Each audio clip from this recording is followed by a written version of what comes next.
بسم اللہ الرحمن الرحیم۔ سامعین محترم، آج ہم نورانی قاعدے کے متعلق پڑھیں گے۔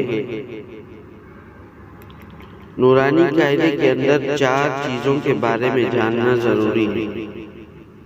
نمبر 1، نورانی قاعدے کے اغراض اور مقاصد۔ نمبر 2، نورانی قاعدے کا اسلوب اور طریقہ کار۔ نمبر 3، نورانی قاعدے کی ترتیب۔ اور نمبر 4، نورانی قاعدے کی خصوصیات۔ سب سے پہلی چیز نورانی قاعدے کے اغراض اور مقاصد ہے۔ تو نورانی قاعدے کے اغراض اور مقاصد 3 ہیں۔ نمبر 1، مفردات کی پہچان کروانا۔ نمبر 2، مرکبات کی پہچان کروانا۔ نمبر 3، ہجا اور جوڑ کرنا سکھلانا۔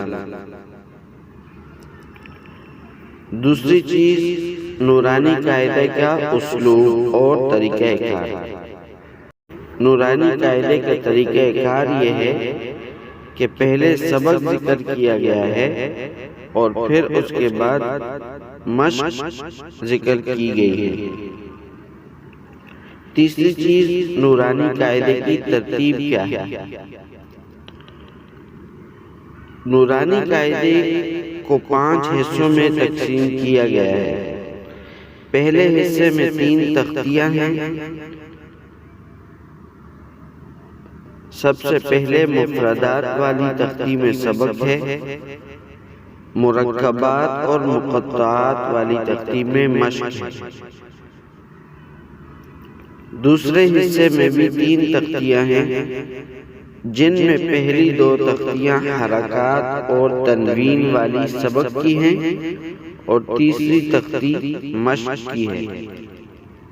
تیسرے حصے میں پھر 3 تختیاں ہیں، جن میں سے پہلی 2 تختیاں کھڑی حرکات اور مد و لین والی سبق کی ہیں۔ تیسری تختی آمنہ والی مشق کی ہے۔ چوتھے حصے میں پھر 2 تختیاں ہیں، جن میں پہلی تختی جزم والی سبق کی ہے اور دوسری تختی انت والی مشق کی ہے۔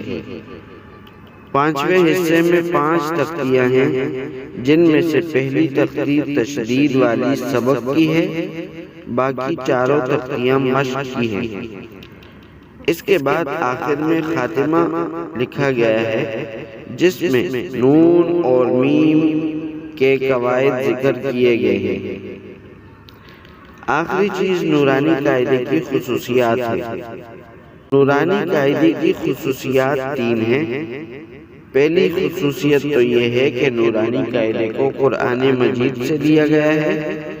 دوسری خصوصیت یہ ہے کہ اسے اما پارے سے لیا گیا ہے اور تیسری خصوصیت یہ ہے کہ اس میں بعض تجوید کے الفاظ شامل کر دیے گئے ہیں۔ اللہ رب العزت سے دعا ہے کہ ہمیں اس نورانی قاعدے کو اچھے طریقے سے سمجھ کر پڑھنے اور پڑھانے کی توفیق عطا فرمائے۔ وآخر دعوانا ان الحمد للہ رب العالمین۔